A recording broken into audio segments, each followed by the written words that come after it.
Hello, everyone. Welcome to Ready, Set, Action. Today, you're joining Deborah Horowitz and myself, Christina Whitmer. We're looking forward to discussing diversification in marketing and sales strategies today. So, it should be a very good, exciting topic. Hello, Deb. How are you? Hey, I'm good. Hello, everyone. How you doing, Christina? I am good. I'm ready. This is a big one for small business owners, diversification in marketing. We've also got things like AI and search engine algorithms and platforms that come out, all these things constantly messing with our head and messing with our attention span. So we want to look at how, some tips for how this might approach marketing and sales today. Yeah, absolutely. I think it's a great topic, and I think it's a timely topic because we're all looking at okay, what do we want to do differently in 2025, Mm-hmm. and what is our strategy going to look like moving forward? So hopefully, this will give everyone some little nuggets that they can take and kind of gnaw on over Yes. their planning period, Yes. and really help them set up for success in 2025. You are right on. That's my hope too, is to get some things thought out and sort of roughly implemented, take a little break, and then come back fresh. It's my We goal. all kind of need that, right? I think we're all looking forward to that. For sure, for sure. Hopefully everybody gets it. Yeah. So I'll start us off with tip number one. So I really just generally understanding the importance of diversification in your marketing strategy, and there are many reasons why this is important. So let's talk a little bit about that. So you know, it's like having one big client is dangerous. Having one big source of new clients is very dangerous as well. And the trick is, marketing has gotten more complex. There's a lot of data out there, so it's easier to see things. But at the same time, it's we control less, I think, than we used to a long time ago. So, or maybe things change quicker, so it's harder for you sometimes. But if you have, let's say Google AdWords is working, or let's say your LinkedIn outreach, or maybe you have someone doing a certain type of cold email outreach, you have to diversify because things are changing that are outside of your control that you have to prepare for. And so, what I like to do is have at least three different things going on that support lead generation or lead nurturing and also marketing so that I can adapt and I can also measure. So, let's take, for example, LinkedIn, right? So, you do things on LinkedIn, you've got an approach where you reach out, you try to make connections, you see if they're interested. Maybe you're doing some in mails, maybe you're doing some other live recordings, and you've got your flow. You set the expectations. You measure over time. You see what it takes and the quality. Well, LinkedIn changes, right? They change how they're letting you approach people. They're changing the algorithm. These things can disrupt sales, and unless you have multiple things going on where you're watching them and watching the outcome over time, you're going to it's going to happen so fast that you're not going to realize you lost that revenue source until it's really too late. Same is true for Google AdWords, certainly true for search, right? You might have been in the search results for something, previously where you're ranked top for a certain service, and suddenly you're gone and you don't know why. So you've got to be able to deal with these sort of mini crises like as you can, because they're going to happen, and everybody's changing. Every social platform's changing. The email is changing, how it's delivered. Like, all these things change so much. You've got to have multiple sources. So the other plus to diversification is reaching a wider group of people. So if you think about how people use social media, what platforms they use, do they read email? Do they read text? Do they click on ads? All these things are yes or no for various people. So what we want to do is have diversification so you get a different type of audience. Now, you may find out over time that the Google AdWords campaign that you have gets you X amount of clicks, so many of those people you get calls, and so many people turn into business. You may find out that that's your favorite source of the most qualified, best clients. But it doesn't mean you need to drop all of the other things you're doing. You may drop the worst performer, but you still want to have some other options because things change really fast. Especially Google Ads, it's a bidding system, right? So if someone's coming up next to you and they're bidding more, they're more quality, they're going to sort of start to push you down below. So, it's really about the things you don't control that I really think make diversification extra important.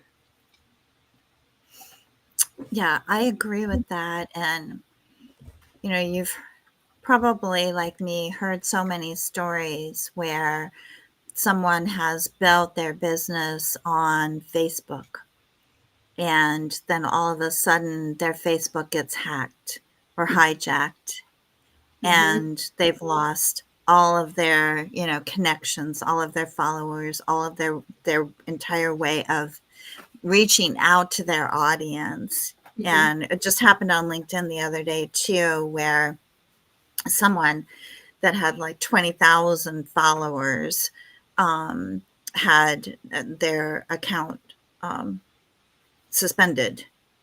And it was because of suspicious activity, Mm-hmm. and so that's, like you said, it's outside of our control when that Right. happens. And if all of your eggs are in that basket, that's Mm-hmm. a world of hurt, Yep. on you. And as a small business owner, you don't have time to necessarily try to figure out, well, who were all of those people? Did I Mm-hmm. download, a list of all my Yeah. connections on LinkedIn, Mm-hmm. and what do I do now? Right. Right. So, Right. And I've seen it too. Like I've seen people on Facebook, more brands or more people like reporters or things like that who say that they're not getting the visibility that they used to, and the only way to see them is to follow their email. Like people have been forced to react and adjust. And I mean, you definitely want to have options. You want to keep nurturing the things you have.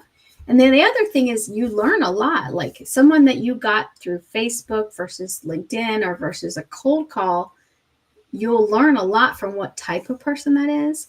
You may really have gotten outside of your sort of friend and connection bubble when you did like a cold call thing or something, right? So if and that gives you more experiences in introductions to another bubble of people. Like you really need to think about the benefits of that diversification. So I totally it's a big one, right? You got to keep incrementally nurturing and growing each of those sections. So yeah, yeah, for sure. cool. Well, good. Well, do So, you have another tip for us in this section? of course I do. I wouldn't be allowed to be here if I didn't, right? Yeah. And hopefully we Um, didn't overlap too much. So so my tip is all about exploring the different marketing channels and making sure that the they have diversification within them as well. So it okay. really falls into like 5 buckets of, in my brain in terms of the marketing channels. So social media, right? Mm-hmm. And we were just talking about LinkedIn, Facebook, but knowing where your audience is, right, helps you to really target down and also identify new places that they might be. For example, it seems like there's a lot of movement away from Twitter and Mm-hmm. onto Blue Sky. Mm-hmm. So I just recently joined Blue Sky. I don't know a Mm-hmm. lot about it yet. I mean, recently, like over the weekend. So I haven't had Right. a chance to really play around with it, but Mm-hmm. it seemed like a natural migration that was occurring. And so I thought, well, if that's happening, then I want to know how to leverage that, Yeah. just Mm-hmm. being able to keep your eyes and ears open as to what is happening in the Mm-hmm. marketplace and where are people moving, because to your Yeah. point, it's happening so fast. Yeah. And those um, I guess, alliances to certain social media sites is constantly evolving and changing. So you have to be able to do those pivots. With social, it's all about the brand awareness, right? And engaging your audience and driving them to that call to action. Then you've got email marketing. Mm-hmm. Most recent stats on email marketing is that an email is read in 9 seconds. So if you haven't Wow. clearly communicated what you're saying in 9 seconds, you can forget about it, right? Wow. So, I mean, that's how short our attention spans are getting these days. It's just absolutely incredible to me that we have to, get to that point of being really succinct. Mm-hmm. But it's where the market is, so we have to be.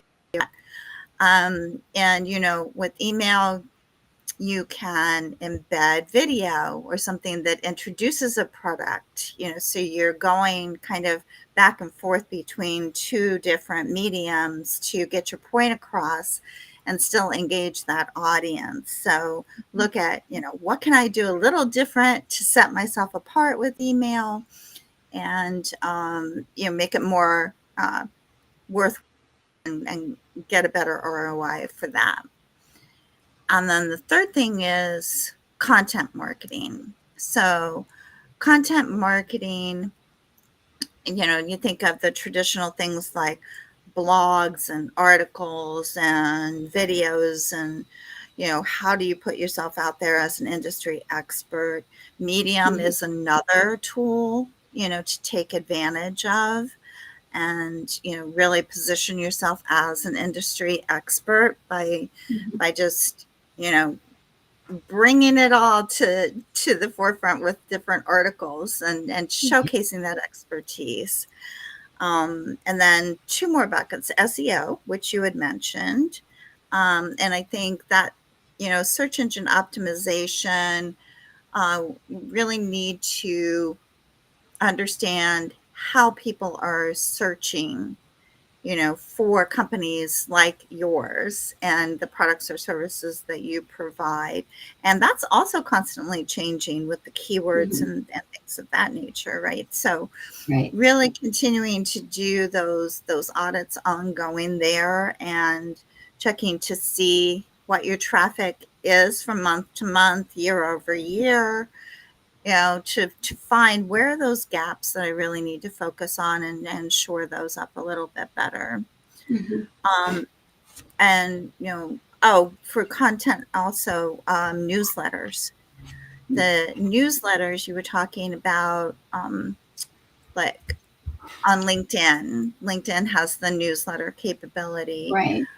But there again, you're putting your eggs in that one basket. So you might want to consider having your own newsletter that is totally in your control, right? Mm-hmm. Mm-hmm. And again, you've got to keep it simple. 200 to 300 words is max for Yeah. something like that. So even though you think, oh, I can get a little bit deeper into the weeds with this one, you really can't. You're going to lose your audience. So just think about how you'd talk to a goldfish and you'll be good, you know.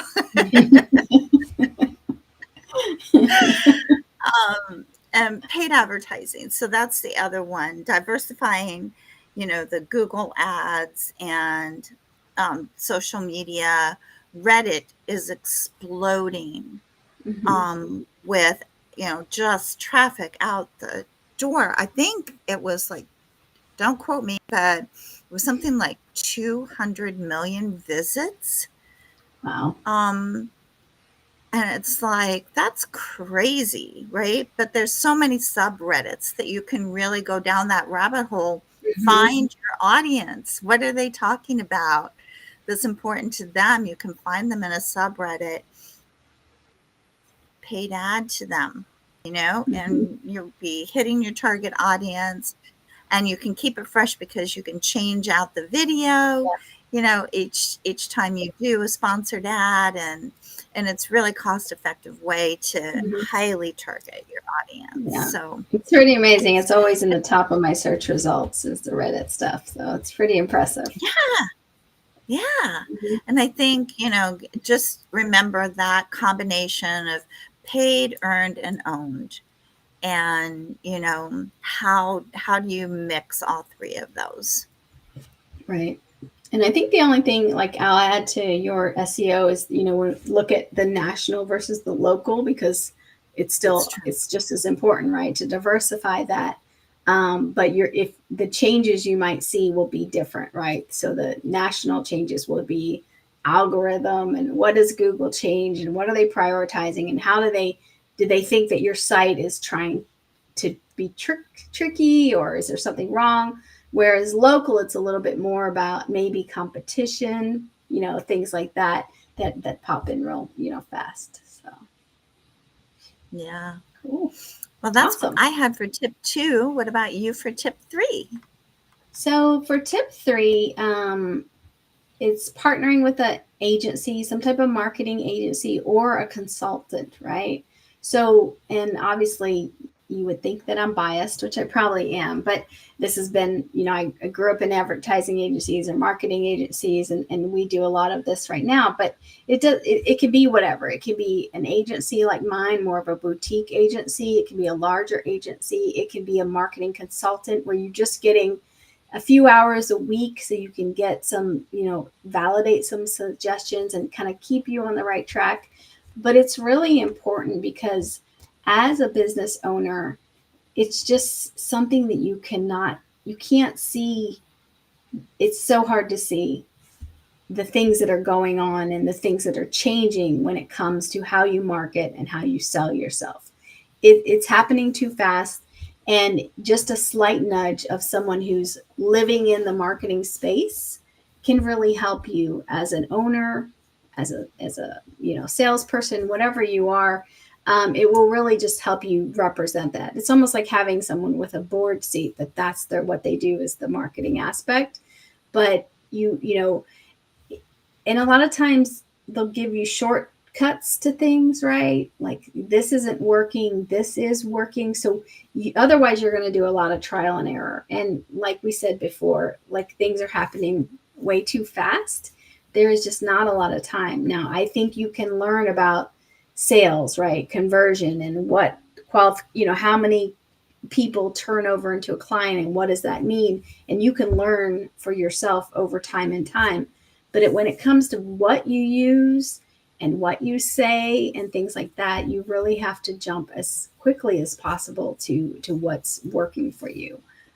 So I think hiring that person is important, but it doesn't have to be a retainer with an agency, or maybe it could be something very small where you're just getting a little bit of the right, conversations. If you're working with an agency, I've seen this happen a lot and it's really unfortunate. The smaller you are, the you just don't have the budget, right, for full marketing agency solutions. So the smaller you are, the most important question you need to ask is, do I have access to the person selling me or someone with a lot of experience, right? So when I start working with people, a lot of times I'm on the calls weekly. There's an element where I'm involved. Not to toot my own horn, but it's important because if you're just put in with someone who's just executing social or just doing ads or doing whatever, you're going to miss out on probably the most important thing you need, which is someone to say or to question you, right? Why are you Yes. doing this? What is going on? Have you thought about this? Like it's just a subtle difference, and I know you know exactly what I'm talking about when it comes to someone who can step back and see what just see it from a step back, even as much as saying, I know that sometimes you have to try something that we're not sure if it's going to work, right? If Right. someone's just executing things for you, you won't have that type of conversation. So that's why, even before you think about an agency to do social media, whatever, I would recommend you have someone somehow where who can tell you those things and just give you, even if it's just an hour or two a week, of that. So, um, Yes. And do not fall into the trap, the thinking that, oh, if I hire this 22-year-old, they know about social media. mhm, Well, they no, know how to be on social media, but that doesn't mhm, necessarily mean that they know how to create a social media strategy, right. how to, evaluate it, how to incorporate your brand and tone and messaging properly, and I've seen a Mhm, lot of small business fall into that trap thinking, well, if it's going to be a social media strategy, it has to be someone, right. at that in that age range, right? And Hmm. that's not necessarily true. Yeah. So, really seek out the experts and evaluate, you know, what level of expertise you need, and also the level of support that you need, because sometimes you can afford a higher qualified consultant or agency Hmm. when you're looking at, just specific projects or things of that Yeah. nature, and not, to your point, retainer where it's an ongoing type of relationship. Yeah, I totally agree with that. I think that with social media, especially some either, I don't know if it's just younger, but it's just people who are using certain platforms for certain things. There's kind of this blinder mentality, right? And so if you know that this platform is for you, which most people don't know what platform will work for them, and like if you know a lot, that that might mean you can say, I want this type of person you can do this very well. But otherwise, generally, you have someone that knows something specific, like TikTok, how to get views and how to engagement. Very rarely can they jump to conversion or what that means for you, and especially B2B, right? So the Yeah. disconnects get further and further when you start looking at those things. So yeah, I think it can Yeah. be a mistake to say I want to be, have followers and be relevant, but you've got to be the one that steps back and connects to things. Yeah. So, Absolutely. see my cat back there? She really liked I that do. idea. She's like, yeah, it's my favorite marketing thing ever. She's gonna be my new audience, so I hope you don't mind. That is awesome. No, I love it. My dog left. He left the room. He's like boring, boring. So let me just think. So, a marketing agency, you get a variety of expertise, objectivity, they'll push back, they'll ask you questions, creativity, obviously a level you'll get there, measurable, they'll try to push you to goals because that can be mutually accountable. And then when you look for an agency or a consultant, just remember that you want someone who's going to be able to, someone that you have access to, right? Will they be on your calls? Will they hang around? You want that person to have some type of experience that makes sense for you. So if you're talking to a salesperson, they're part of the agency, ask the question, what level will I have talking to you? Or who will I be talking to? I'd like to meet them now before I sign. It can change a lot. Yeah, absolutely. So, you want to summarize us, or do you want me to? Go ahead. I'm not ready for that. All right, yeah. Too I'm gonna early. have to do the next one. So yeah, so we've got a couple tips here. It's a rapidly changing digital landscape, right? So that's one of the main reasons diversification is key. So we've got marketing channels. We got to think about an agency. We got to think about the types of platforms. So you know, be prepared for change in this space across all of our businesses, and diversify so that you're not losing months because you were so focused on one thing that you weren't able to sort of pivot and keep moving. And maybe you have 4 channels that you try to focus on, and one of them's the lowest. You can try something new, right? So don't just slowly whittle to one. It will really hurt you in the long run. All right. Well, thanks Awesome. everybody. Appreciate you guys joining us for Ready Set Action with Deborah Horowitz and Christina Whitmer. Please follow us on LinkedIn or YouTube, and we're also on Spotify in our podcast form. And we hope to see you next week.